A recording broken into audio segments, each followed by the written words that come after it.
Hola, buenas tardes, bienvenidas, bienvenidos a esta nueva conferencia que va a tener lugar aquí en la Fundación Jiménez Lorente. Y es una conferencia que nos hace especial ilusión, ¿vale? Quiero agradecer a Mercedes como presidenta, a Paco como organizador, este tipo de encuentros, de conferencias, puesto que siempre nos ofrecen como un enfoque, una perspectiva nueva.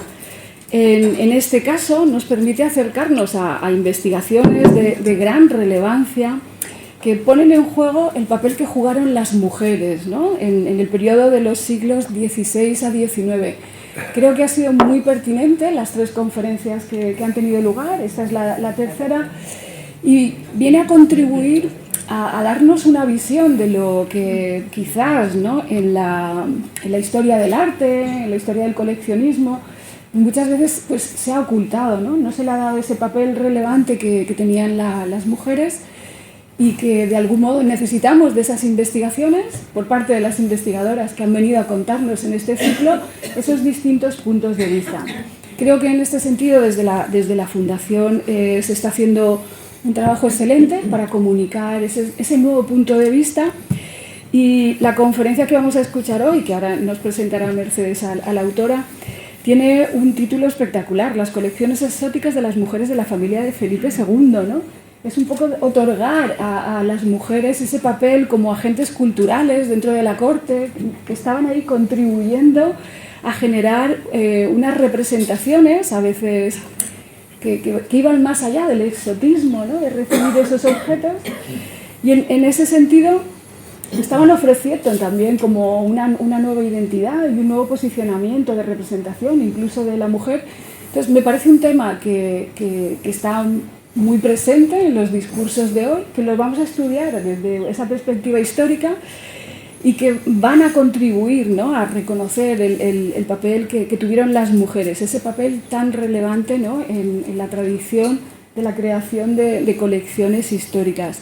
Yo solo quería daros la bienvenida, felicitar a la Fundación. Siempre es un honor estar aquí compartiendo estas conferencias tan bien seleccionadas, que nos ilustran y que son amenas y que nos hacen compartir un conocimiento que a lo mejor durante un tiempo ha sido silenciado, pero que salen a la luz. Tengo la suerte además de que me acompaña en esta ocasión mi decano, el decano de la Facultad de Bellas Artes, y quería cederle también la palabra a él para que nos diera unas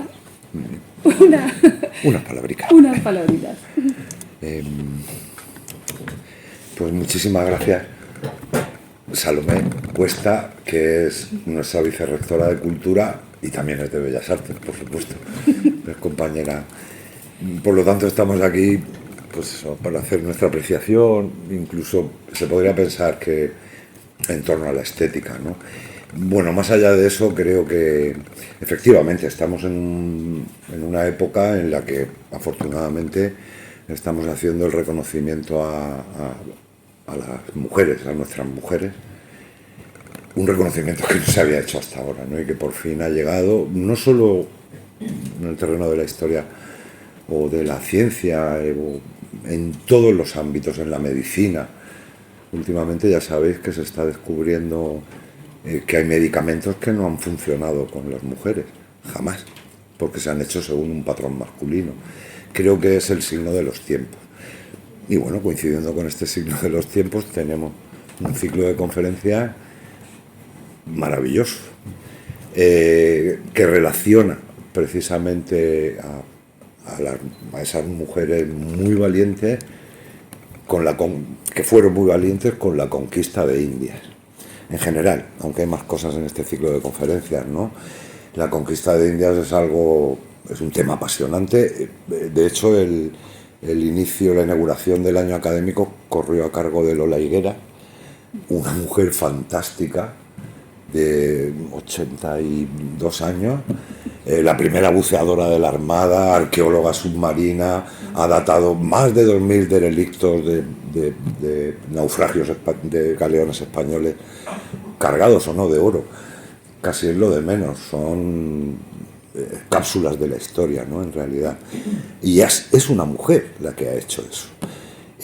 Las mujeres demostraron, creo, por lo que he leído, por lo que nos contó incluso Lola Higuera, la mujer ha tenido, las mujeres españolas en este caso, tuvieron un papel importantísimo en la conquista de India. Eran las valedoras de todo esto que vamos a ver ahora, me imagino. Y eran las que aportaban a la conquista ese punto de humanidad que en los relatos fantásticos parece que no existía. Todo lo contrario. Creo que hay infinidad de leyendas al respecto, ¿no? De que era siempre la mujer noble que iba allí con la tropa de aquellos que iban allí a la conquista. Era la mujer noble habitualmente la que montaba las hospederías y los hospitales para la gente que vivía allí, ¿no? La que consideraba al indígena como un ser humano, caramba. Y en ese sentido creo que es muy bonito, es saber que todas esas mujeres no solo hacían lo que hacían en la conquista de India, sino lo que recopilaban aquí, esas colecciones, o esos oficios que tenían, que parecían en apariencia muy masculinos, pero que podían desarrollar perfectamente. Y las mujeres de esta época tienen un valor extraordinario, evidentemente. Si seguimos viviendo en un mundo de hombres, en Occidente no tanto, evidentemente, imaginaos en el mundo en el que vivían ellas, ¿no? Y el valor que tuvieron, en fin, creo que es un acierto. Ya el mismo título, las colecciones exóticas de las mujeres de la familia, de la corte de Felipe II, cuando el imperio estaba en todo lo suyo, cuando se estaba recogiendo absolutamente todo lo que venía de India, de la conquista de India. El trabajo que tenían desde luego era ingente y creo que definitivamente lo hicieron muy bien, y sin ellas no hubiese existido nada de esto. Así que, bueno, ahora le paso la palabra antes que a Almudena Pérez de Tudela, que permitidme, le he tenido la curiosidad de preguntarle, porque el apellido Pérez de Tudela me imagino que les suena a todos ustedes. A mí de lo que me suena es del escalador maravilloso con esa barba negra profunda que subía el Naranjo de Bulnes en los años 70. Y efectivamente es familiar suyo. De Pérez de Tudela, que era de origen valenciano, ¿no? En fin. Y ahora pues está volviendo con las colecciones exóticas de las mujeres de Felipe II.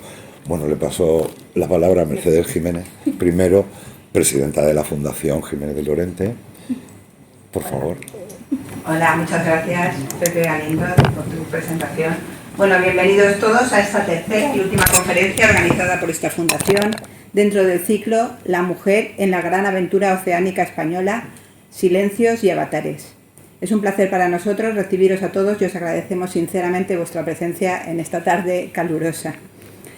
Los que han podido acompañarnos en las anteriores conferencias han podido disfrutar de la disertación de dos fantásticas historiadoras, Magdalena de Pachi Pi Corrales y Lola Higueras.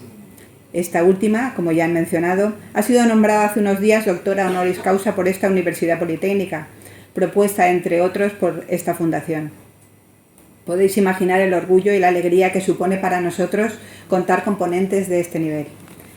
Para los que no hayáis podido venir en las dos ocasiones anteriores, os diré que están colgadas en YouTube las dos conferencias en nuestro canal oficial y podéis disfrutarlas en cualquier momento. Vale la pena. Quiero agradecer desde aquí el apoyo constante del rectorado y de la vicerrectora doña Salomé Cuesta y el trabajo de los que han hecho posible este ciclo. Entre ellos los ponentes por sus conocimientos y experiencia, nuestro director Francisco García por su arduo trabajo, a Marisa Jiménez por su dedicación constante y a Juan Araque por su apoyo técnico. Hoy cerramos el ciclo con un broche de oro. Hoy contamos con Almudena Pérez de Tudela, conservadora de Patrimonio Nacional en el Real Monasterio del Escorial, que nos hablará de las colecciones exóticas de las mujeres de la familia de Felipe II. Almudena es doctora en Historia del Arte, con una tesis sobre el cardenal Gran Vela como asesor artístico para la Casa de los Austria, y ha centrado su investigación en el arte cortesano durante el reinado de Felipe II. Dentro de esta línea de investigación ha profundizado en personajes femeninos cercanos al rey, como su hermana, la princesa Juana de Austria, publicando sus inventarios. También se ha ocupado de sus hijas, las infantas Isabel Clara Eugenia y Catalina Micaela, o su última esposa, Ana de Austria. Desde 2002 es conservadora del Real Monasterio del Escorial dentro de la Dirección de Colecciones Reales de Patrimonio Nacional. Fue una de las responsables de la sala dedicada a la Casa de Austria en la recientemente inaugurada Galería de las Colecciones Reales junto al Palacio Real de Madrid. Es miembro del equipo de investigación AGENART, que estudia la agencia artística de las mujeres de la Casa de Austria durante los siglos XVI y XVII. Muchas gracias, Almudena, por acompañarnos. Estamos deseando escucharte. Gracias. Gracias por la presentación, y quería también agradecer a la Fundación Jiménez Llorente, a la Universidad Politécnica y también al profesor Francisco García haberme invitado a este ciclo de conferencias en Valencia, que, como hemos visto, es una ciudad a la que vuelvo siempre muy contenta porque tengo vínculos familiares muy fuertes, ¿no? Y siempre es un placer estar aquí. También, sobre todo, les agradezco a todos ustedes su asistencia.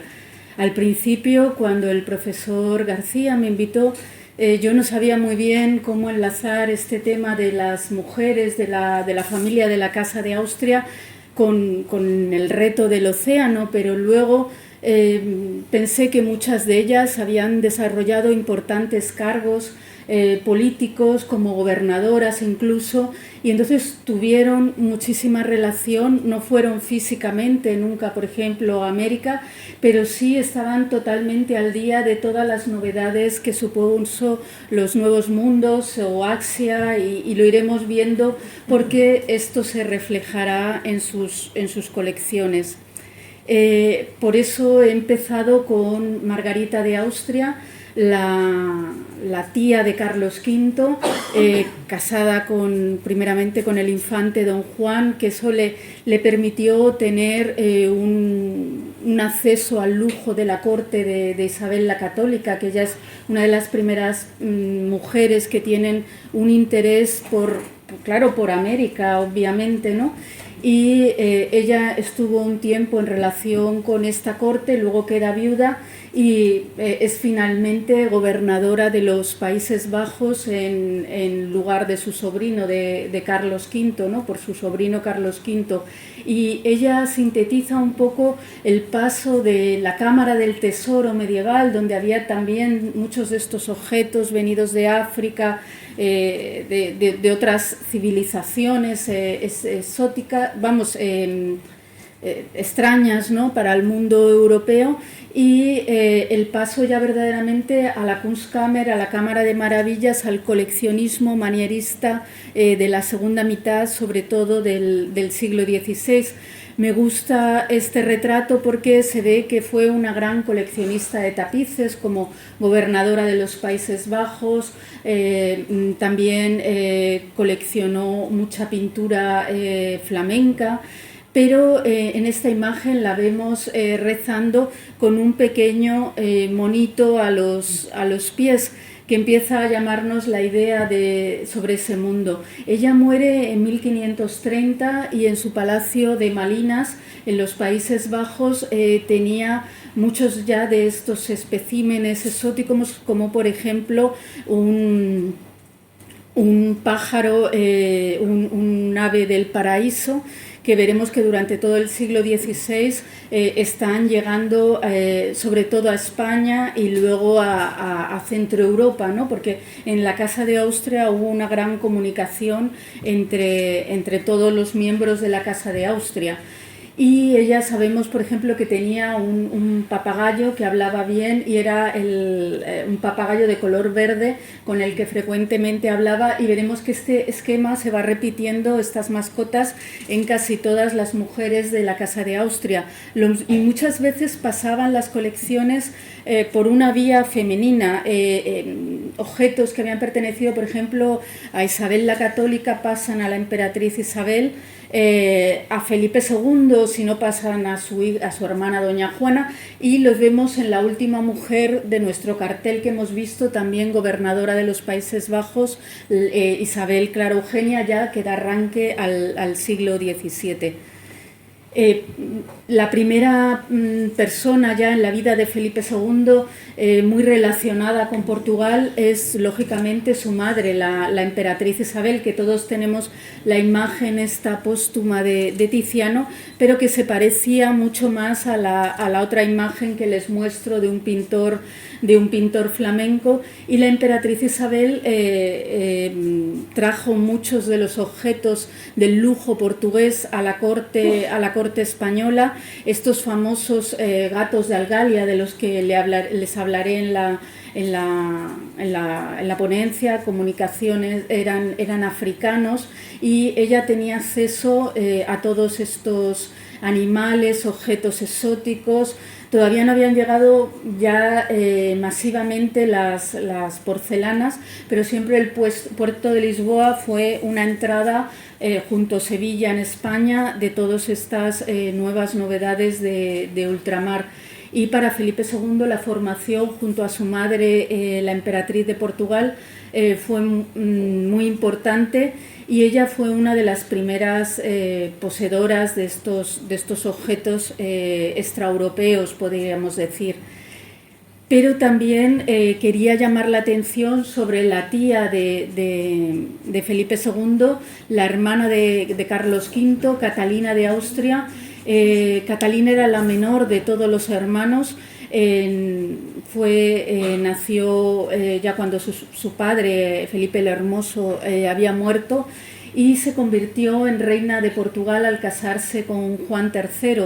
Murió en 1578 y fue la primera coleccionista de objetos orientales de una forma masiva, porcelanas, sobre todo chinas. Piensen desde los alfares de China, lo que era la venida de todos estos barcos a Lisboa, cargados de porcelana. Normalmente eran unas porcelanas de lo que se conoce dentro de la dinastía Ming, azul y blancas, que eran dedicadas sobre todo a la exportación, pero sabemos que Felipe II, sobre todo en su época ya que a partir del año 80 en Portugal, consigue porcelanas de altísima calidad. Él distinguía entre unas y otras. Eso nos habla en las cartas a sus hijas, a las infantas Isabel Clara Eugenia y Catalina Micaela, y en las excavaciones del Palacio Real de Madrid hemos encontrado una porcelana, un fragmento de porcelana con los 5 garras de un dragón, que esa porcelana solo estaba destinada a la familia imperial china. Es una verdadera excentricidad que haya llegado hasta Madrid. Pero la porcelana normalmente era la porcelana azul y blanca, que se denominaba también de caraca, porque venía en estas carracas, en estas embarcaciones, y por eso era una porcelana de exportación.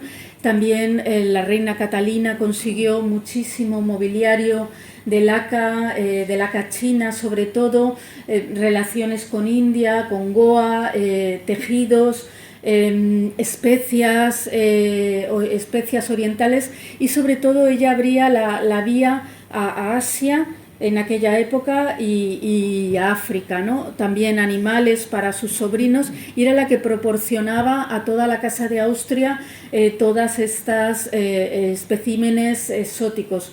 Ya les digo, hasta su muerte en 1578. Luego ellos, en cambio, había una reciprocidad, se enviaban retratos para unir todas las ramas de la familia, ¿no? Como ahora hacemos con los retratos familiares, y de Centro Europa sobre todo venían imágenes religiosas, reliquias, o sea, había una comunicación entre ambas ramas. Ella también proporcionó estas porcelanas, también muchos regalos a su otra hermana, María de Hungría, que fue una de las patronas más importantes artísticas en la época. Sustituyó a su tía Margarita de Austria, que hemos visto a partir de 1530 que fallece, y es gobernadora de los Países Bajos en nombre siempre de su hermano Carlos V hasta 1556, que todos se desplazan los tres hermanos a España. Hay que pensar que también a Bruselas es donde llega parte del tesoro de Montezuma. Ellas tenían su propia colección, pero luego también es muy importante que conocían las piezas, algunas más importantes, que pudieron llegar a Carlos V o luego después a Felipe II, que eran, por ejemplo, este famoso tesoro de arte plumario de Montezuma. Y María de Hungría fue la gran patrona, por una parte, de Tiziano. Fue una de las que encargan mayores tapices, las series más importantes de tapices flamencos, la serie de Pavía, incluso la serie de la conquista de Túnez la encarga María de Hungría, no su hermano Carlos V. Ella es un poco lo que hemos hablado antes. A Carlos V lo que le interesaban eran las armaduras y bueno, y guerrear un poco. Y María de Hungría era la que está detrás del famoso retrato de Carlos V en Milver, de la serie de tapices de Tiziano, de Túnez, y todos estas colecciones se las trae con ella a España, y fue fundamental para la formación de Felipe II. El felicísimo viaje que hace a los Países Bajos, conoce las colecciones de su tía, y esto le abre los ojos para ser uno de los mecenas y coleccionistas más importantes de la época. Y María, y lo mismo su hermana viuda Leonor, reina primero de Portugal y luego de Francia, estuvo casada con Francisco I, estaban continuamente recibiendo todos estos regalos de su hermana Catalina de Portugal. Siguiendo en la siguiente generación, todos los tres hermanos mueren entre 1558, o sea, Carlos V y sus hermanas, y prácticamente mueren todos en 1558, y entonces en Castilla quienes estaban eran las hijas de la emperatriz Isabel y del emperador Carlos V, María la mayor, que la vemos en esta imagen, y después doña Juana, que también se convertirá en princesa de Portugal. España estaba en un lugar privilegiado.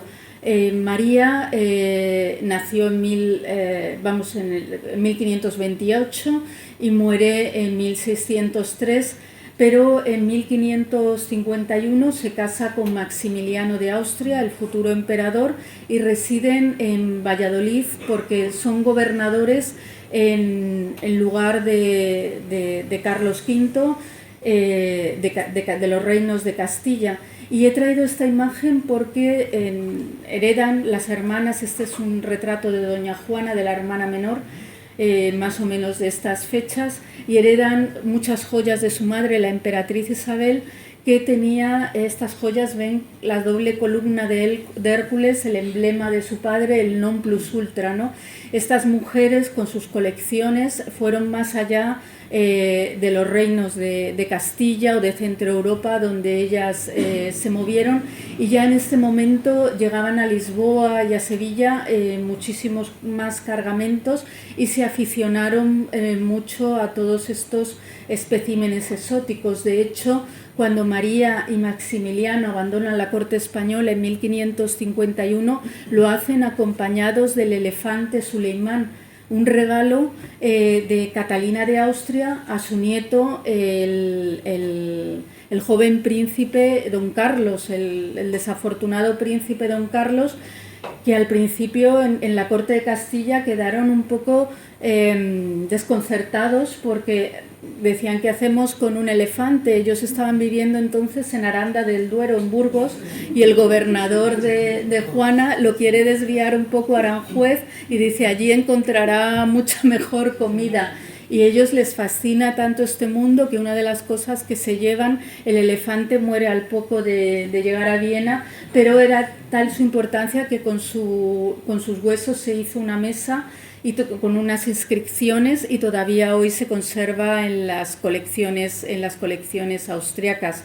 Aquí vemos a la familia ya de María y Maximiliano, después de haber abandonado la corte española de Valladolid, ya en Centro Europa, y esta niña que les acompaña es la reina Ana de Austria, que había nacido en Cigales y que se convertirá en la cuarta y última esposa de Felipe II. También uno de esos niños es Rodolfo II, el emperador, que junto a Felipe II, su tío, fue casi mucho más que su tío, el gran coleccionista de objetos exóticos en la ciudad de Praga, en su Cámara de Maravillas. Se vendrá a educar a España con su tío Felipe II, y aquí les vemos a los niños de jovencitos, ¿no? Y él siempre recordará todo lo que vio en el Alcázar de Madrid, y también fue el prometido siempre de Isabel Clara Eugenia, de su prima. Nunca se llegarán a casar, pero desde niños siempre se les emparejó. Les explico un poco estas circunstancias familiares porque a veces nos perdemos.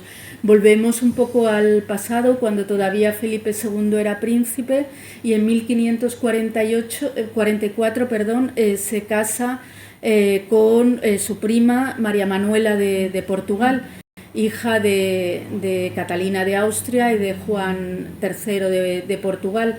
Y aquí ya vemos que aunque la princesa va vestido con más lujo respecto al reino de Castilla, siempre los portugueses vestirán de colores más vivos y con mayor lujo respecto a los castellanos, y lleva, aparte de las magníficas joyas, porque de Oriente también venían grandes rubíes, grandes diamantes que tallaban aquí o en Lisboa los mayores orfebres, y convertían estas piedras en grandes joyas que van pasando de generación en generación, sobre todo de mujeres. Vemos que aquí ella luce una joya, no se ve mucho en detalle, pero tiene un rubí, un diamante que por detrás se ponía con un reflejo negro, y una perla. Esta joya la veremos pasar por Isabel de Valois hasta llegar a Isabel Clara Eugenia. Y aparte de esas joyas, de Portugal también llegaron los habanos leque, que se llamaban, venían de Japón, lo utilizaban ahora aquí son herederos de nuestros abanicos. Era uno de los accesorios que hasta el momento no se había utilizado, lo utilizaban los japoneses, los hombres japoneses y la nobleza japonesa, y llegan primero a Portugal, luego a Castilla, y era una de las cosas que se difundirá por todas las cortes europeas hasta la actualidad, ¿no? Y eran lacados al principio y van evolucionando, ¿no? Y les pongo al príncipe Don Carlos un poco para recordar quién era su hijo.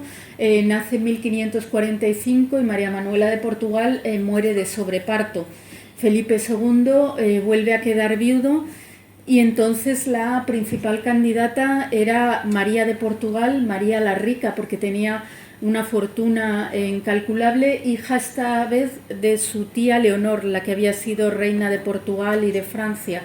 Y aquí la vemos precisamente retratada con uno de esos habanos leque. Muchas veces también el tocado, había tejidos portugueses y indios que llegaban como estas redecillas en las que se sujetan el pelo, y continuamente había este tráfico de mercancías desde Lisboa a la corte española. Cuando se iba a casar con María de Portugal, queda como heredera del reino de Inglaterra María Tudor, la segunda esposa de Felipe II, y la Cancillería Imperial ve más provechoso un matrimonio con Inglaterra que con Portugal, con una nación con la que tenían relaciones muy estrechas ya familiares. Entonces, María Tudor hay que pensar que había sido prometida de su padre, del rey Carlos V, y entonces en 1554 Felipe II va a casarse a Londres con María Tudor, es rey de Inglaterra hasta 1558. Hay que pensar que Felipe II es un rey que luego mandará a la Gran Armada, la Armada Invencible, contra un reino en el que él había tenido parte.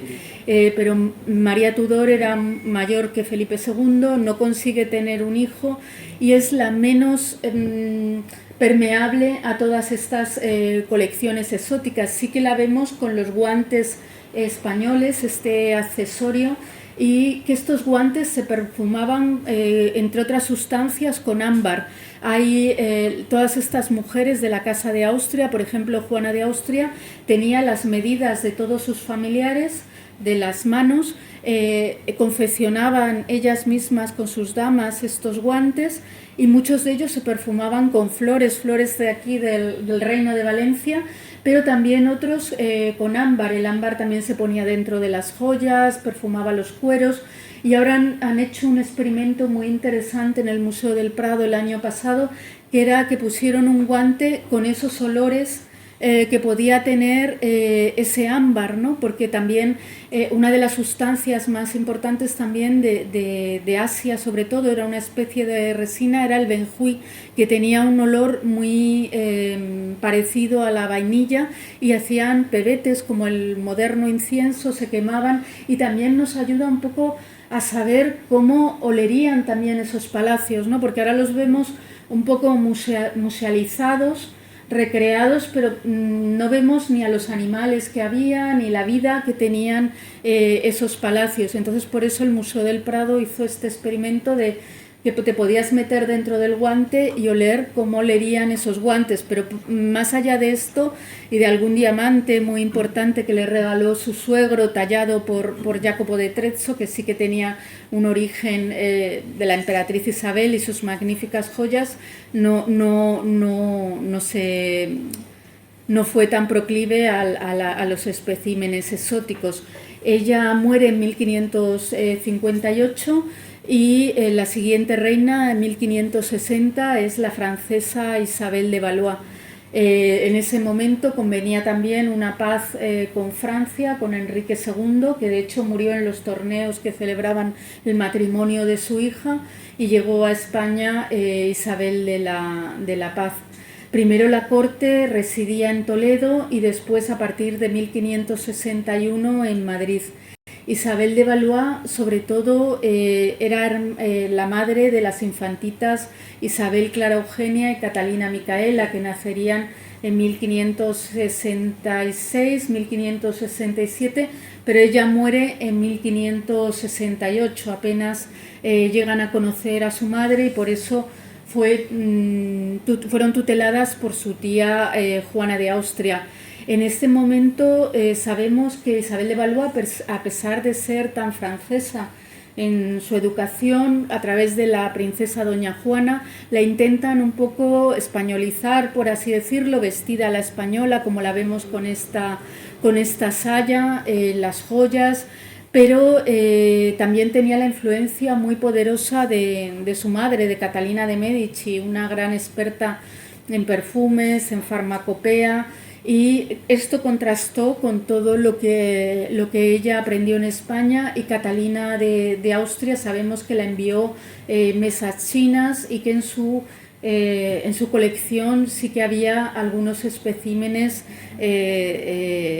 sobre todo estas mesas lacadas negras con pequeñas pinturas doradas chinas, algún escritorio, y todo esto convivía con todo lo que ella pudo traer de Francia, y con otras manufacturas europeas, como los tapices o la silla que vemos en esta imagen. Para también un poco, Isabel de Valois era una niña cuando viene a la corte española, tenía 14 años, y entonces es muy importante la princesa doña Juana, la hermana del rey, y también las nobles de la familia. La camarera mayor es la duquesa de Alba, la mujer del gran duque. Y la duquesa de Alba siempre sabemos que compró a mercaderes portugueses porcelanas, porcelanas chinas, objetos de carey, de concha de tortuga para la reina. Y luego también ese papel lo seguirá haciendo con las jóvenes infantitas, incluso hasta casi cuando ellas son mayores. Sabemos que en el Alcázar tenían un armario con todas las porcelanas y brincos que se llamaban en la época, porque eran bujerías o brincos, objetos de poca importancia, todas estas porcelanas junto a vidrios de Venecia o cerámica de Talavera de la Reina, sobre todo. Entonces no solo era la familia real, sino también la alta nobleza, como la camarera de la reina, que estaba en torno a estas niñas, que fueron quienes verdaderamente la educaron al morir su madre. Un personaje importantísimo para los objetos exóticos, orientales, sobre todo, fue doña Juana de Austria, la hermana menor de María y de Felipe II, que ella nace en 1535, fallece en 1573 y en 1551-52 se casa con el príncipe don Juan, un príncipe portugués, hijo de Catalina de Austria y de don Manuel, de don Juan III, y se va desde Valladolid, de donde residía la corte, a Lisboa.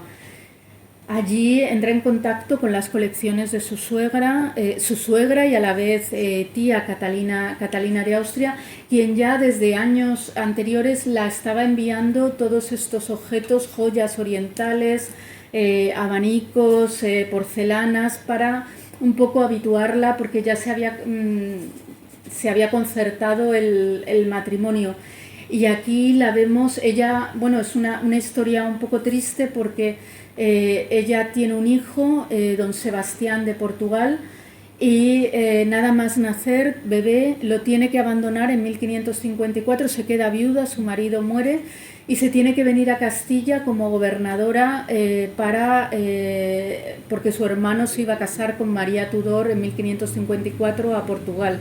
Es gobernadora hasta que regresa su hermano en 1559 y es por ella por la que pasan todos los consejos y por donde llegan todas las noticias de América y quien en definitiva toma todas esas decisiones. Y esta imagen la he traído porque lleva las puntas de su toca unidas, en vez de por un joyel, por un rubí cabujón de la India, que aparecerá en todos sus inventarios. Es rojo, no sé si lo ven, y es como además era un rubí berrueco. El problema de las colecciones reales españolas es que todo lo que sabemos por documentación inmensa que llegó, no se ha conservado prácticamente nada. Lo tenemos que conocer por otras piezas que se conservan en otros museos, en la Kunstkammer de Viena y en la École d'Ambras de Fernando II del Tirol, que eran otros grandes coleccionistas de objetos americanos y asiáticos. Pues es una especie, bueno, en el retrato es una especie de rubí más o menos de este tamaño, berrueco quiere decir sin tallar, que le une con una montura de oro las puntas de su toca. En otros retratos posteriores la veremos con un joyel con pomos odoríferos que contribuían a expandir ese olor por toda su persona y casi por toda la habitación. Y ella era una verdadera, cuando volvió a Castilla, fue una gran consumista de estos objetos. Se los traía su suegra y tía, se los enviaba, pero ella misma pedía a Lisboa puntualmente cargas de porcelana, todos estos benjuí, todas estas sustancias, canela. También tiene una influencia muy grande en la gastronomía. Y incluso estos gatos de Algalia, que eran unos gatos africanos costosísimos de mantener, sobre todo en España, pero que desprendían esta algalia, que era una sustancia odorífera que se usaba muchísimo en los perfumes. Ellas siempre vemos estos guantes que ya, como la emperatriz María, componía ella misma para sus familiares, y esta importancia de las joyas en muchos de sus retratos se abre estratégicamente, a pesar de ser una viuda, en estos momentos unas aperturas como si los rajara donde tienen los nudillos, para que se vean todos estos diamantes, rubíes que tenía como princesa de Portugal. Eran maneras un poco subrepticias de llamar la atención sobre quién soy en estos retratos de Estado tan hieráticos y que daban pocas pistas, ¿no? Eran los femeninos respecto a los masculinos de Carlos V o Felipe II, pero dan al final mucha información. Aquí la vemos como gobernadora de Castilla, en ausencia de su hermano Felipe II, siempre estas tocas que se le unían por el pecho. Y aquí un retrato de su hijo, de don Sebastián de Portugal, cuya muerte en la batalla de Alcázar-Quibir en 1578 propició que Felipe II se pudiera postular como el heredero con mayores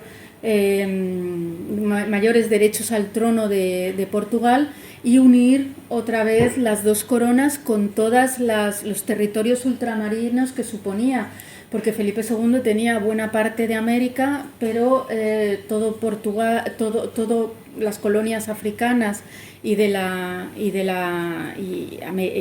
asiáticas eran en su mayoría portuguesas. Entonces también don Sebastián estaba continuamente intercambiando todos estos regalos con su madre y con la familia real española.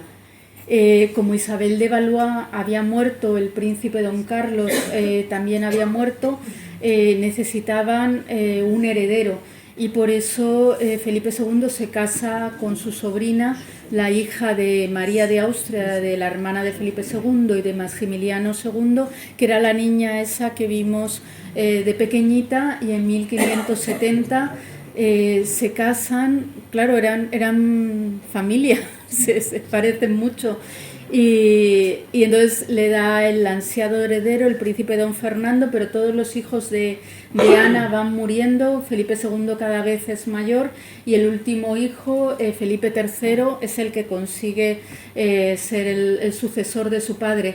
Y les traía esta foto porque Ana era una verdadera apasionada de los objetos orientales.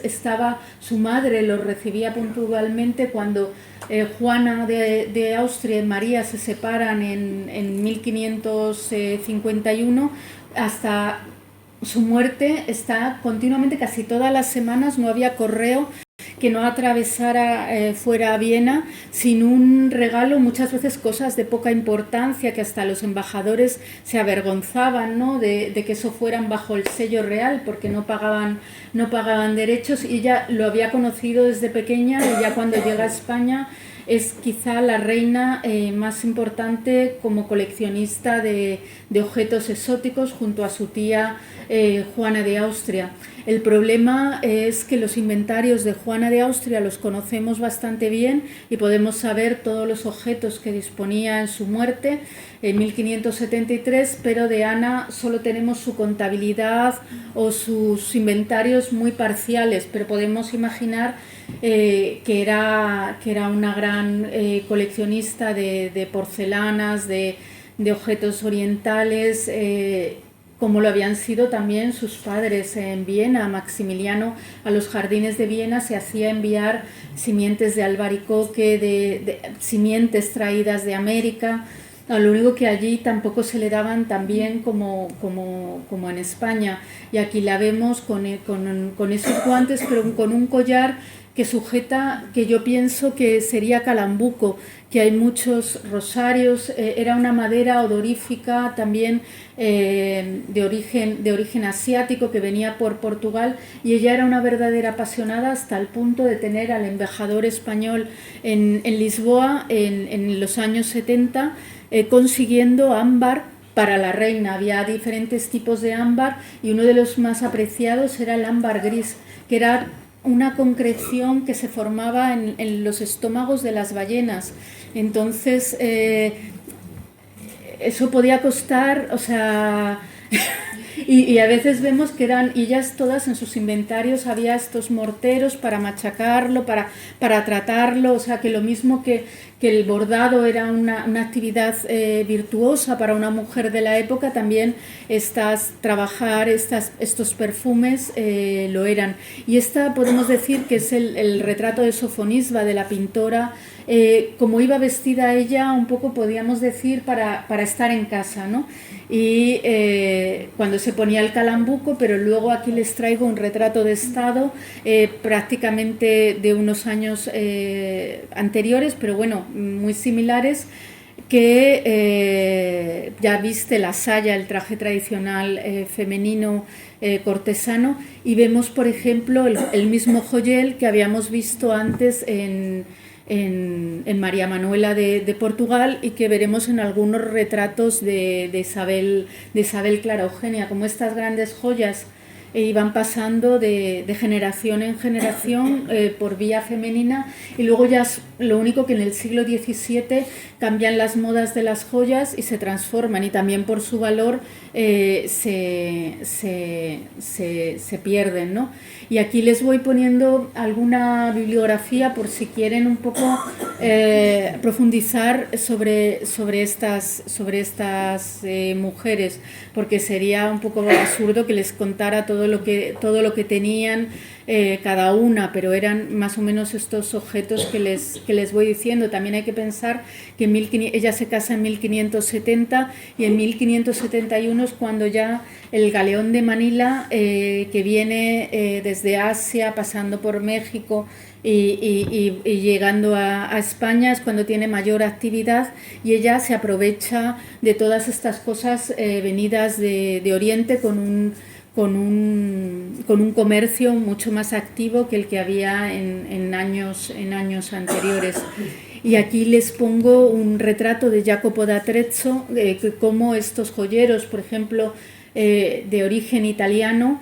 Hay que pensar que Milán en aquel momento era también un territorio de la monarquía española, era un súbdito de Felipe II, como transforman estos materiales, sobre todo estas joyas que llegan de Oriente, y las tallan a la europea. Y también veremos en muchas de estas cajas que se han conservado como relicarios que vienen de Oriente, se montan con pedrería de estos orfebres a la europea, ¿no?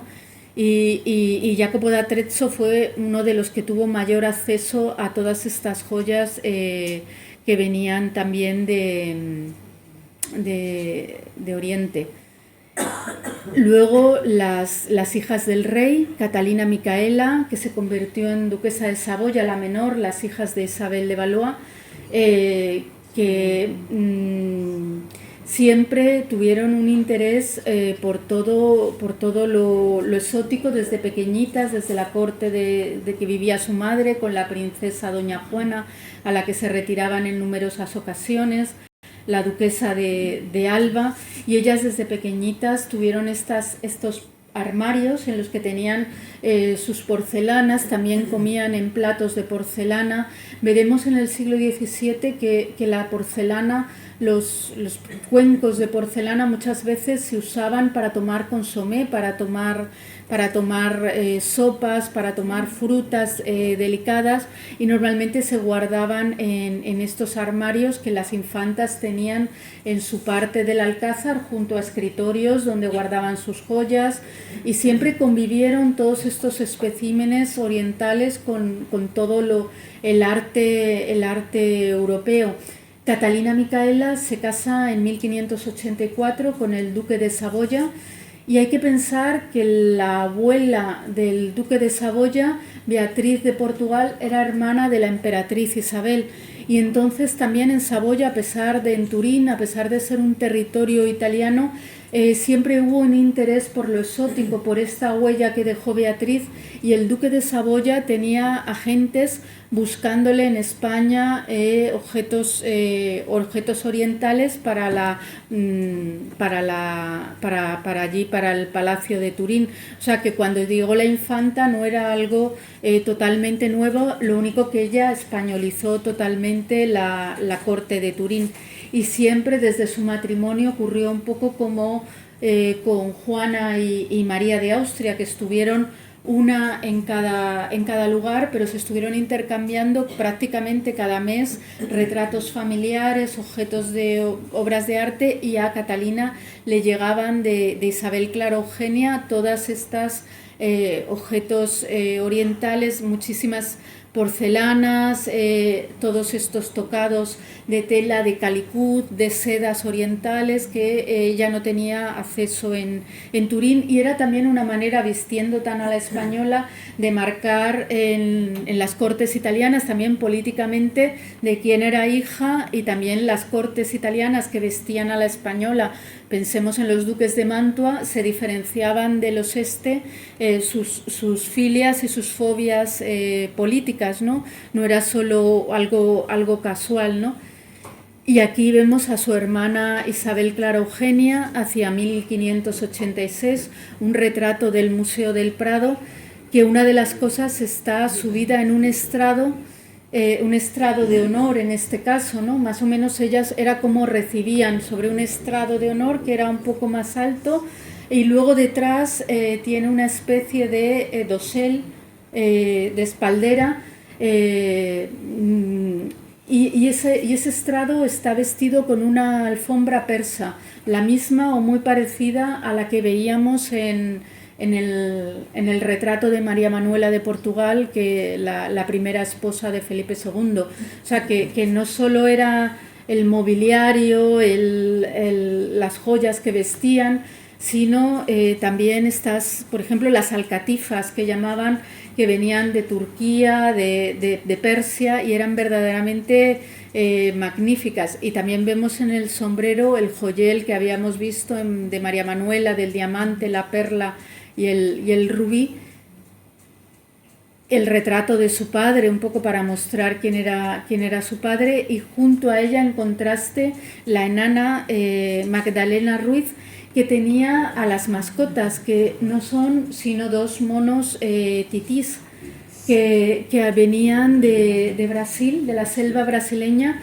y un profesor brasileño nos contó, a Leticia Ruiz y a mí, en el Museo del Prado, que los han identificado a estos monos titís, pero que es una especie hoy extinta, que están ahí retratados en la imagen de la infanta. Muchos morirían porque venían cargados, y luego estos monos, ella tenía sus mascotas occidentales, podemos decir, como perritos falderos, las chovas, que eran una especie de cuervos que se hace traer a los Países Bajos, claro, como nosotros las mascotas, y también estos monitos que muchas veces escapaban y hacían barrabasadas. Eso es lo que les digo, que los museos hoy los vemos todo, no se puede tocar nada, pero por ejemplo estos monos se comieron los órganos del Escorial con gran enfado de Felipe II, ¿no? Entonces se escapaban, o sea, eran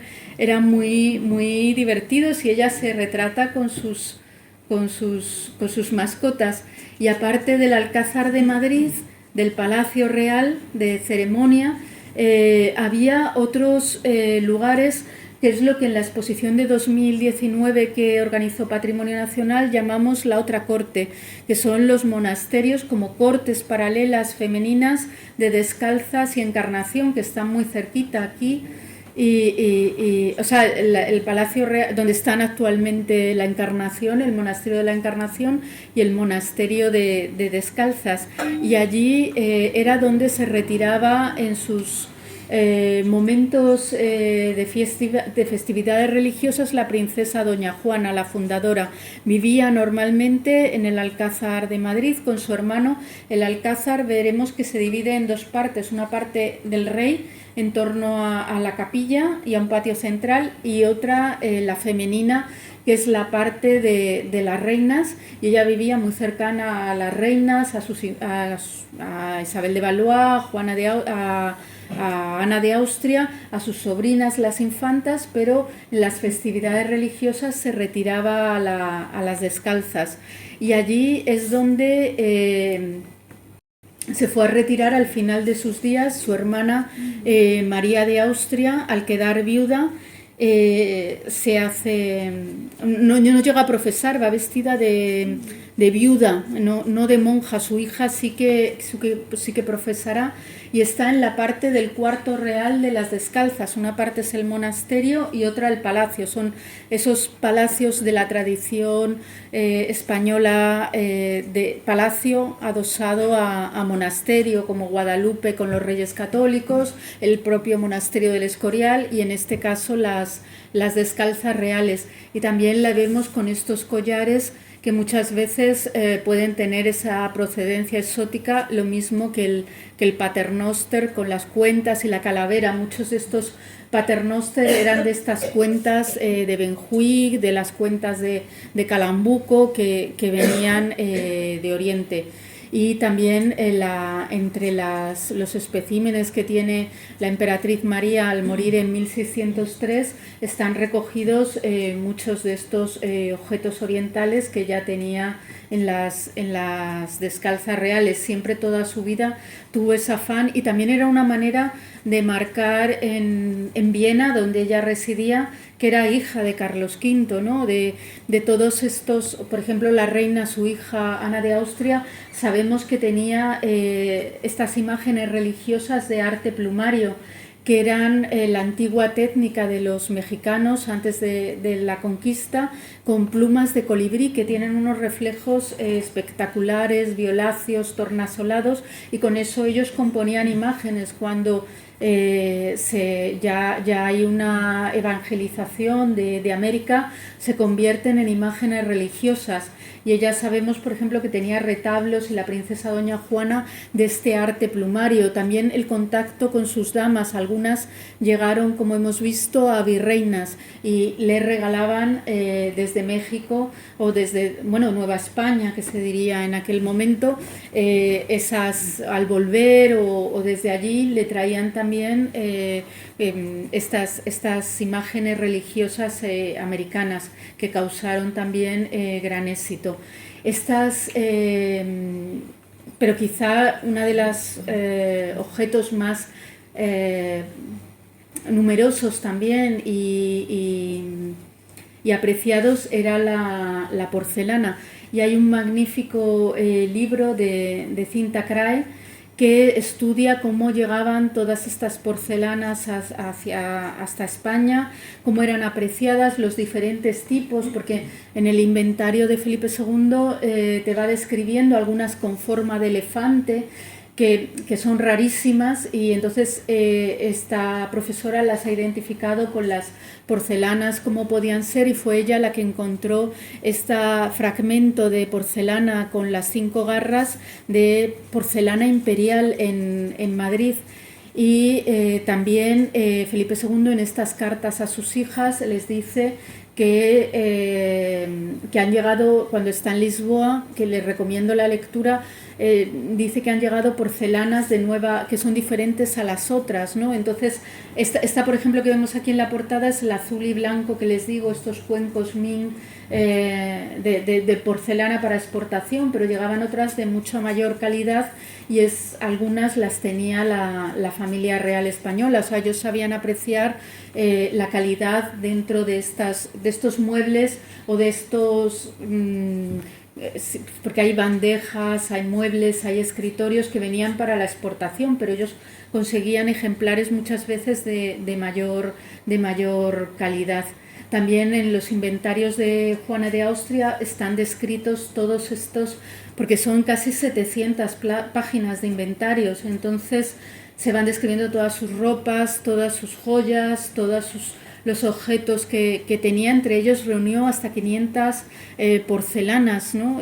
Su hermano tuvo más, pero muchas veces estas mujeres aconsejaban, o sea, sabemos que Ana de Austria y Isabel Clara Eugenia y doña Juana aconsejaban a su hermano, a Felipe II, como referente a artistas, qué artistas contratar, qué hacer, o sea, tenían también su criterio propio. Y Felipe II valoraba sus opiniones, y muchos artistas empezaron a trabajar para ellas antes que para el rey, ¿no? Hay un artículo muy interesante del profesor Fernando Marías que dice un rey solo, como con interrogación, ¿no? Y se pregunta por todas las personas que rodeaban a Felipe II, principalmente muchas de sus mujeres que le ayudaron a hacer esa colección tan espectacular. Felipe II compró mucho en la Almoneda en 1573, de casi todo lo que conservamos lo compró Felipe II, lo rescató de la Almoneda de su hermana, y ella también tuvo en usufructo casi todos los bienes que dejó María de Hungría, su tía, al morir, que luego pasan a la colección real. Y aquí la vemos en este momento de joven, en su etapa portuguesa, con los guantes, el habano leque, con las tapas de laca, ¿no? Que yo creo que no se utilizaban tanto para abanicar, sino era un símbolo de distinción, un accesorio, ¿no? Y apoyado en un negrito, ¿no? En un esclavito, pero ellos, la verdad, que tenían una relación muy buena con estos, y tenían sus nombres, los apreciaban, o sea, no era o sea, sí, siempre se ha querido ver el dominio de la princesa sobre el negrito, pero en realidad las relaciones eran mucho más fluidas, ¿no? Sabemos por algunas relaciones entre los esclavos que vivían en la casa, luego les daban la libertad, o sea, no era tan extremista como a veces lo vemos incluso con los ojos del 20, ¿no? Y aquí ellas también un poco de pequeñas, con sus mascotas, con un papagayo. Hay muchas referencias en las cartas, en los papagayos. Dentro de los papagayos apreciaban aquellos que sabían hablar cuando los pedían. No solo es que eran especímenes exóticos en sus jaulas, sino que, por ejemplo, supieran hablar, y luego junto a un perrito que les había enviado su abuela, o sea, que convivían los dos, y muchas veces en las cuentas vemos que un papagayo de las infantas ha roto el vestido a un servidor y se lo tienen que compensar, o sea, muchas veces hacían este tipo de trastadas. Y aquí en el retrato de Sofonis van Guisola, cuando la pintora cremonense abandona la corte española, retrata a toda la familia real en 1573, que se va a casar a Italia, y vemos al mono Tití en los brazos de Catalina Micaela, y también un narciso de Aranjuez, ¿no? Porque también en los sitios reales había todos estas jardines, y en la casa de campo muy cercana al palacio, donde se plantaban todas estas semillas que venían de Indias, e incluso luego traspasaban a otras cortes, por ejemplo la florentina, ¿no? Y desde pequeña siempre tuvo con su cadenita este amor y tenían sus propios nombres, y eran muy apreciados por las infantas.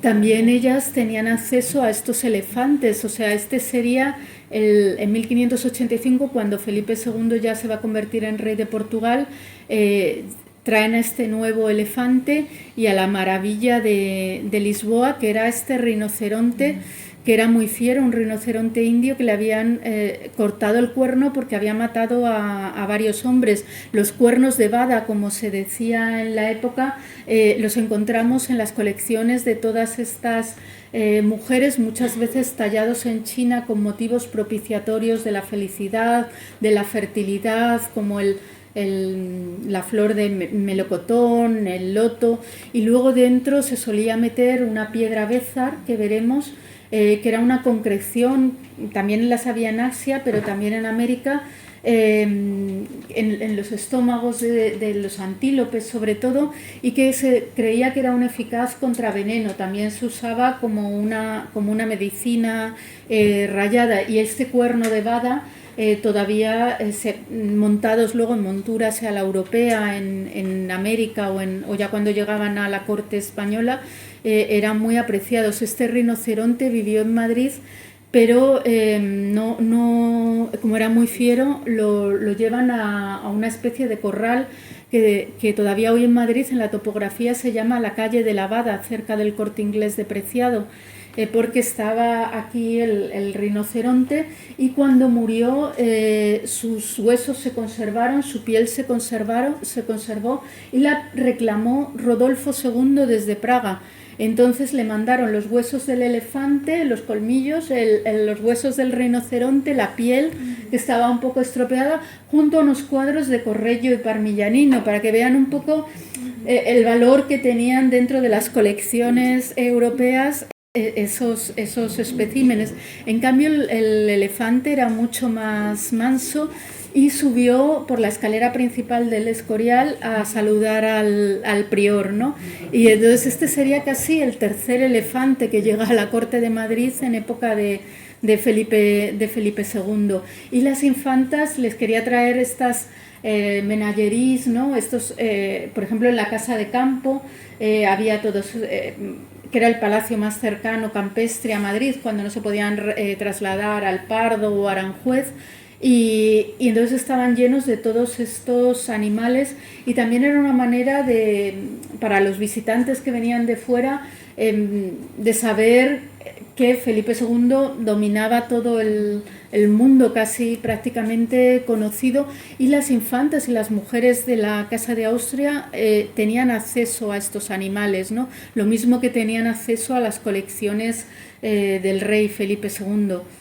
Aquí les traigo Aranjuez, que dentro de donde la familia real en las jornadas se iban a pasar la primavera, ¿no? Porque era un jardín con flores, con el río Tajo bañándolo, y junto a esculturas antiquizantes que había en el jardín de la isla, que era estaban también una casa de pájaros exóticos, y también un destilatorio que tenía un flamenco, pero muchas veces eran destilaciones con flores de allí, pero otras veces allí se experimentaba un poco, y en la Casa de Campo con todas estas simientes que venían de América o de Asia, y las plantaban, veían cómo funcionaban, la utilidad, ¿no? Y es uno de los primeros sitios, por ejemplo, donde llegaron los tulipanes de Turquía, que eran dificilísimos, los bulbos, pero vinieron a través... Claro, Turquía era el principal enemigo, entonces vinieron a través de Flandes, y venían también árboles europeos, y hasta hace muy poco hubo camellos. Aquí les pongo una foto se ve aquí un pequeño, yo no sé, el cursor no se ve, ¿no? Cuando señala, se ve. Sí, y había también avestruces, entre otras animales, que era algo que llamaba mucho la atención a los viajeros. Felipe II también, una de las cosas que vincula con a la corona, a las colecciones, es el primero que funda las colecciones españolas, porque antes se vendía casi todo y había que comprarlo. O sea, si lo querías recuperar, tenías que, la almoneda de Isabel la Católica, había que comprarlo para que pasara otra vez a la corona. Pero se celebra una almoneda, una venta pública de bienes cuando muere, pero vincula los tapices, entre otras cosas, la joya, el joyel rico que se llamaba, que estaba formado por el diamante El Estanque y la perla peregrina, que se pescó en América y que él la consiguió para Margarita de Austria, para su nuera, la futura reina de España, porque ya había muerto Ana de Austria en aquel momento, y los cuernos de rinoceronte, que era lo que se consideraba, porque el rinoceronte era un animal mitológico que cuando metía los cuernos el cuerno en el agua la purificaba, y para él era una maravilla. Reunió como 5 cuernos, perdón, de unicornio, me he equivocado, sí, de unicornio, y entonces en realidad eran cuernos de narval. estos peces era la defensa, ¿no? Y él esto se complacía mucho en enseñárselo a su mujer, a Isabel de Valois. Todo esto se guardaba en el guardajoyas, que era donde se guardaba lo más selecto, como de América, por ejemplo, esmeraldas que tenían formas como geodas, por así decirlo, que luego se transformaban y se hacían como las Hanstein, ¿no? Las piedras con elementos naturales, pero hechos por estos orfebres, porque había en el manierismo una competición muy grande entre el arte y la naturaleza, ¿no? ¿Quién podía superar a quién? Y estos cuernos de unicornio los tenían en altísima estima, y a sus hermanas solo les daba el canto como si fuera una monedita de real, ¿no? No les quería dar nada más. A la emperatriz, tras muchos ruegos porque le diera uno, le cortó y le dio un trocito. También se les creía propiedades medicinales, ¿no? Muy potentes. Aquí vemos y entonces todas estas mujeres, aunque estas piezas pertenecían al rey, tenían acceso a esa parte del palacio. Aquí volvemos a ver a Catalina Micaela y a toda su familia, que entre todos estos envíos, porque ella contaba todas las historias de sus hijos, cómo iban creciendo, Felipe II se desprende de parte de sus piedras bezares, que las tenía en los objetos, dentro de los objetos exóticos de su inventario, sobre todo que le habían llegado de América, aunque algunas eran asiáticas, para dárselas a su hija Catalina, que ya contaba cómo las molía, muchas de ellas, y las metía en dulces, y que enviaba a su marido en la guerra, un poco como para profilácticos y como curación, ¿no? Y aquí vemos, por ejemplo, este intercambio entre las dos hermanas, entre Catalina Micaela y Isabel Clara Eugenia, está estudiado aquí en este trabajo, y se ven todos estos envíos continuos de objetos exóticos, desde la corte de Madrid a la de Turín.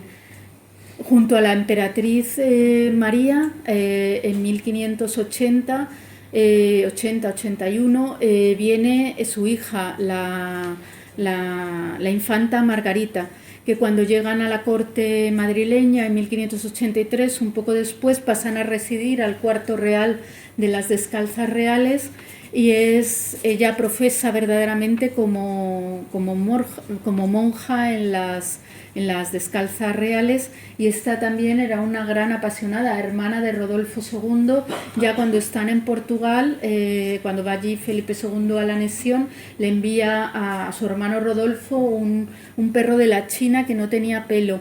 Lo describen como animales, porcelanas, y ella, con otras monjas que conoce allí en las Descalzas, tenemos documentación que le venían cargamentos desde en el galeón de Manila, ¿no? De tecomates, que era una especie de calabazas que se van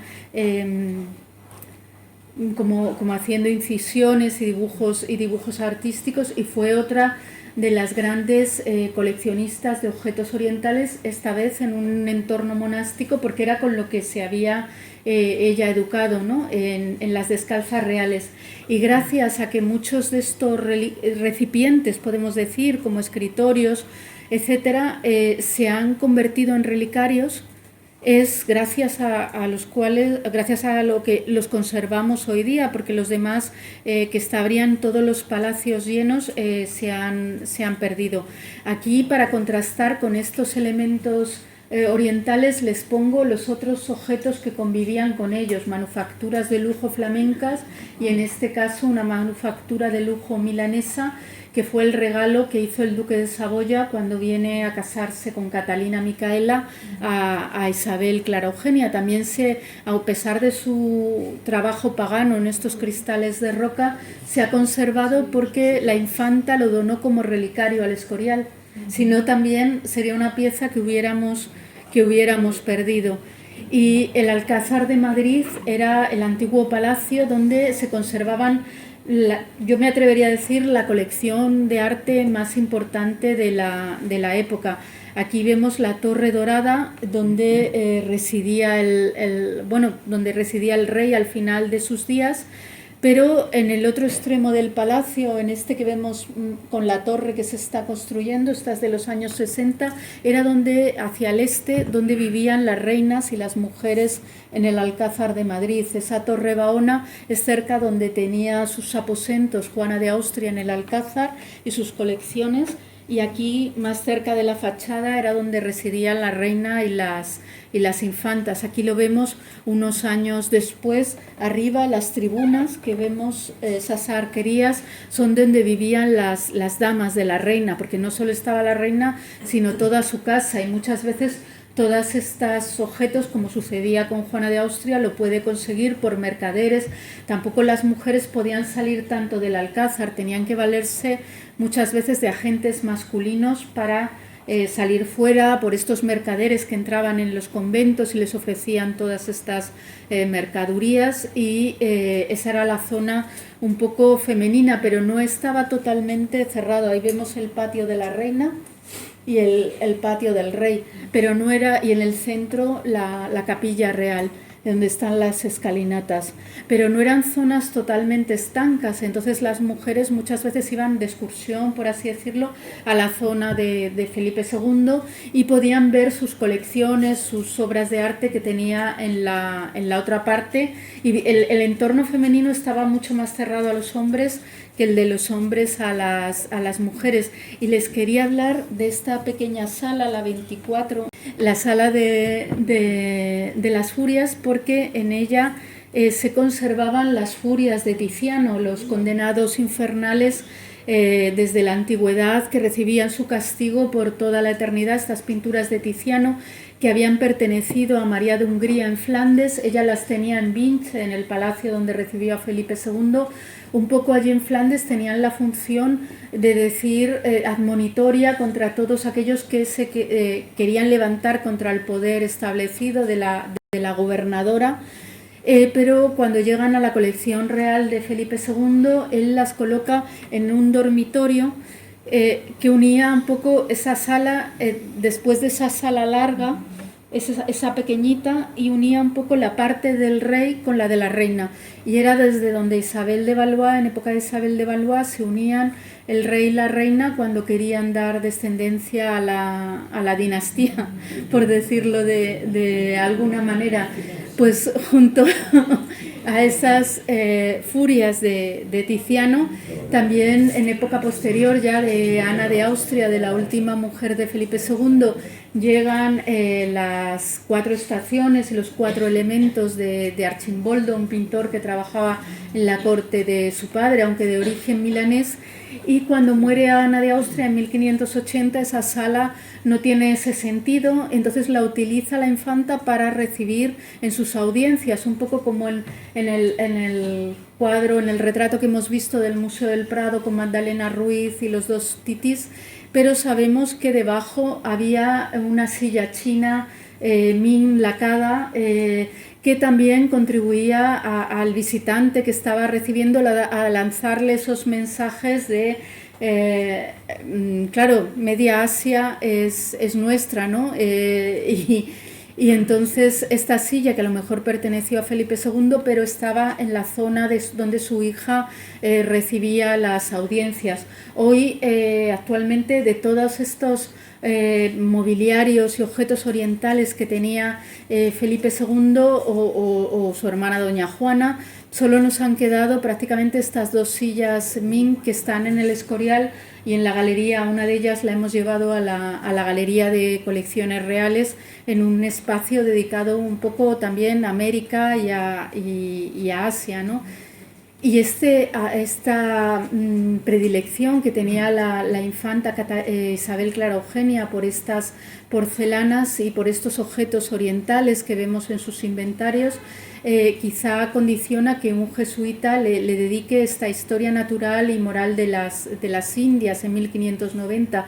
Casi todos los libros o se dedicaban a Felipe II o al príncipe que iba a convertirse en Felipe III, pero ella recibió este libro que les he traído en una edición posterior, pero que es ese valor de las mujeres que muchas veces, como hemos dicho antes, no se veía. Siempre existieron, siempre estuvieron allí, pero no hay que verlos desde un prisma feminista de que ellas eran las importantes, no, sino que era algo complementario y siempre estuvieron allí.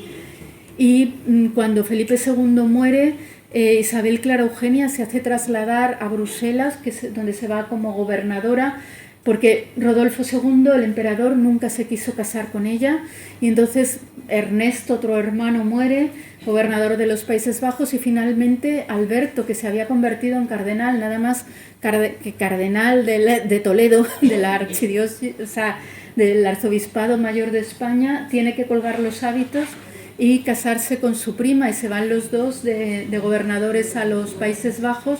Pero Alberto había sido durante unos años, desde que Felipe II deja Portugal en 1583 al 94, gobernador de Portugal. Entonces fue también el que abasteció a toda su familia, a la familia imperial, de todos estos objetos orientales, porque le llegaban a Lisboa directamente. Y cuando Isabel Clara Eugenia se va a los Países Bajos, se lleva en herencia hasta 300 porcelanas que están inventariadas. Felipe II, yo creo que, bueno, no las he contado, en el libro de Cinta Craes sí que están contadas todas las que tuvo en su inventario, pero lo que le corresponde se lo lleva a ella. Y aquí, por ejemplo, en este cuadro que está en el Museo de Bruegel de Velour, vemos esta taza de porcelana azul y blanca Ming, con esta montura de plata a la europea, que posiblemente muchas de las objetos de la colección de los archiduques de estos famosos cuadros pudieron tener este origen español y de la etapa en la que Isabel Clara Eugenia se educó junto a su padre en España. Todo esto lo analiza muy bien un libro que se publicó sobre la infanta Isabel Clara Eugenia, que recoge varios aspectos, desde su niñez a su etapa como gobernadora, también la política allí en Flandes, ¿no?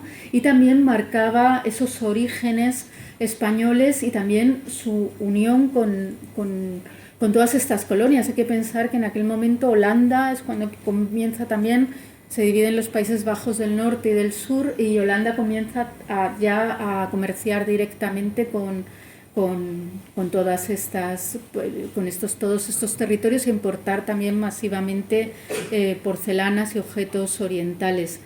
La última reina de la que les quería hablar era de Margarita de Austria, la mujer de Felipe III.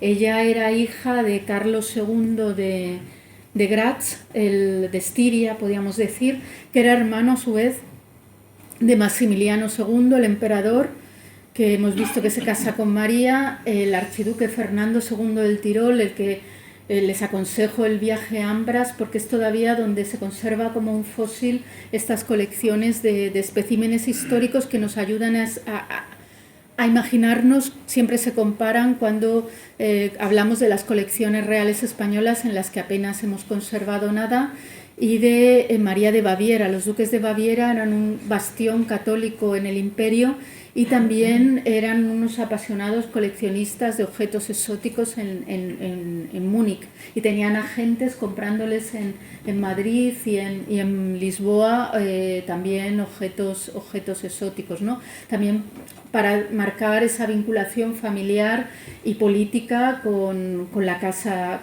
de Austria.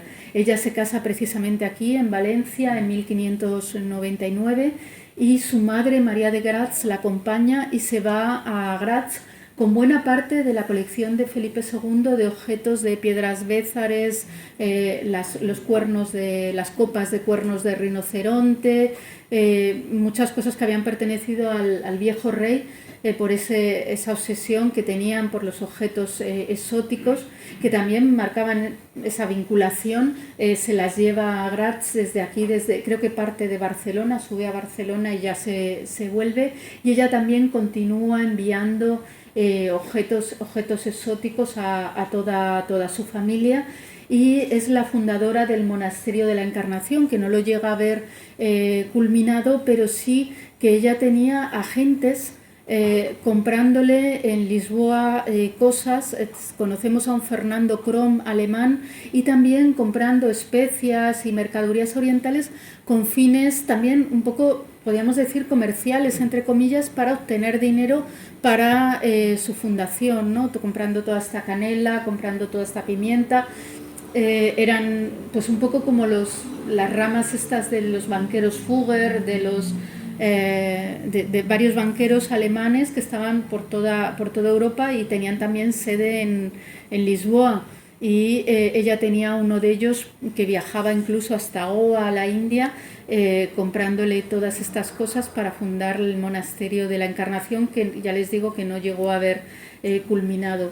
Las únicas piezas prácticamente que quedan en la colección real de esta época, pero que nos ayudan a imaginar la calidad de las otras, son, por ejemplo, este arca que siempre como relicario, o sea, se han conservado en el relicario, por ejemplo, de las Descalzas Reales de Madrid, y ahora tienen la suerte que lo pueden ver en la Galería de Colecciones Reales, un poco descontextualizado, pero ven este arca de laca, de nácar incrustado, de turquesas, rubíes, todas estas piedras orientales, que muchas veces, como en el caso de este arca de Gujarat, de madreperla, se les añade la boca llave con un angelito, algunas piedras de estos joyeros, se hace un mix, ¿no?, entre lo que viene de como las porcelanas o los cuernos, se les hace monturas a la europea, ¿no? Y a estas, en cambio, son un poquito posteriores, japonesas, ya de la Encarnación, porque la Encarnación 1612, nos estamos moviendo un poco ya tras los años de muerte de Margarita de Austria. Y también a las hay americanas, que, o sea, llegaban todas estas arcas y se han conservado como relicarios, pero en la época estaban de uso, la mayoría de ellos era mobiliario de tipo civil para guardar joyas, etc. Tanto es esta unión de estas mujeres con Oriente, que cuando el conservador del monasterio del Escorial, a principios de los años 20, Alfonso XIII, le encarga repristinar el monasterio del Escorial a la época de Felipe II, cuando tiene que decorar, es un poco inventado con piezas que quedaban en patrimonio, porque las verdaderas no nos han llegado, es una recreación historicista. Tiene que reconstruir el inventario de la infanta, o sea, el dormitorio de la infanta Isabel Clara Eugenia, pues pone un órgano, porque ella era una excelente bailarina, o sea, estaba educada como una mujer de la época, pinturas flamencas, etc. Ahí está al fondo nuestro retrato del póster. Y a la hora de la cama coge unas gasas orientales que había en Patrimonio Nacional, indias, y las cuelga como estas gasas, porque él se documentó bastante en la cama, que se utilizaban en verano, en invierno eran cortinajes más como tipo tapicerías de terciopelo más tupidos, y en verano se sustituían, por ejemplo, por estas gasas que impedían que llegaran los mosquitos. Y esta gasa indoportuguesa todavía hoy se conserva en las habitaciones de Felipe II, de la infanta Isabel Clara Eugenia, aunque nunca perteneció a la infanta, ¿no? Pero ha quedado esa vinculación entre Oriente y estas mujeres en el ideario un poco colectivo. Y luego les he traído, para finalizar, porque les aburriría contándoles todos los cargamentos, lo que son, pero si les interesa profundizar en el tema, hay un número especial del boletín del Jahrbuch del Museo del Kunsthistorische Museo de Viena del 2001, que trata todas estas intercambios exóticos, porque para viajar necesitaban un pasaporte, y eso nos ha permitido, para no pagar derechos, por ejemplo, cuando llegaban aquí a Valencia estos cargamentos, si se embarcaban por el puerto de Valencia, los aduaneros, como era otro reino, se llamaban puertos secos, y tenían que pagar un diezmo de lo que los aduaneros estimaran que valía el cargamento. Entonces se lo abrían, imagínense estas porcelanas, lo rompían todo, entonces si iban con este pasaporte y el sello real no pagaban y tampoco, sobre todo, no les escudriñaban los aduaneros. Entonces ha sido una documentación que se conserva en el archivo de Simancas muy importante para saber todo este intercambio de objetos, de arquetas como esta de marfil con rubíes y también los intercambios entre María y Juana y los que venían de Portugal en este otro libro en época anterior, y la exposición que hizo Patrimonio Nacional en el 2003, pero es muy interesante, sobre los pocos objetos que se conservan todavía en colección real de procedencia exótica, Oriente en Palacio. Y por último, hablarles del proyecto de investigación I+D de la Agencia Artística de las Mujeres de la Casa de Austria, que como ven tienen algunos desplegables como publicaciones y un blog donde hablan de muchas de estas piezas, tanto en el 16 como en el 17. Y muchas gracias por su atención.